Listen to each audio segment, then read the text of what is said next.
Alright, so this is just a quick video kind of looking at the process I'm going through for installing my amateur radio on my 2007 Edge. As you can see, the center console doesn't leave a whole lot of real estate for, you know, the faceplate or really anything in addition to what Ford put in. So I'm kind of just making this video as a little highlight for other users that might be trying to do the same thing.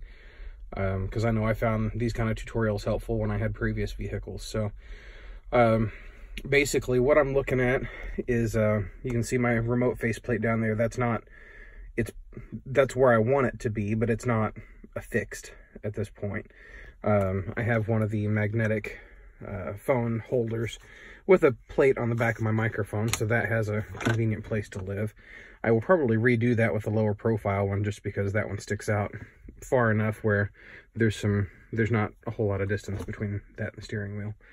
But the reason I wanted to post this for the most part was to show you where I plan on putting the actual radio body itself.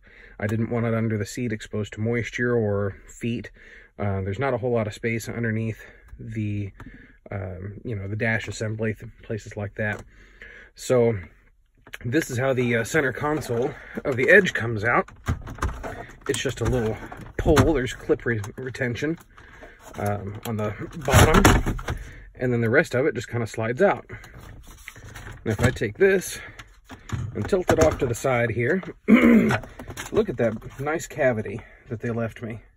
And that's where I have the radio body of my TYT-9800. That's a quad band, 50 watt. That's 70 centimeters, 2 meters, 6 meters, and 10 meters. I think that's going to be a decent resting place for that radio. There's nothing holding it down at present.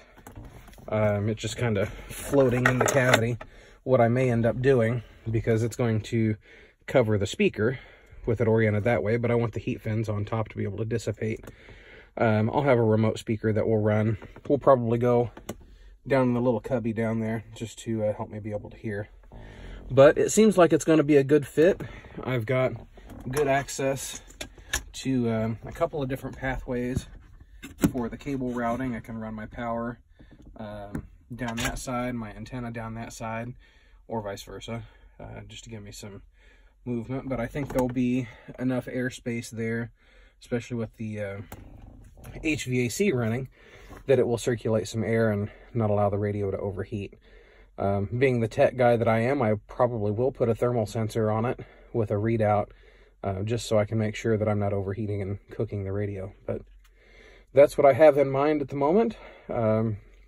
My Edge is one of the ones with the panoramic sunroof, the full glass roof. So that made the antenna install a little bit of a challenge, but I'll post another video on that when I get a little bit better weather. Right now there's enough snow up there to build an igloo. So we'll check back soon and I'll show you the rest of the install.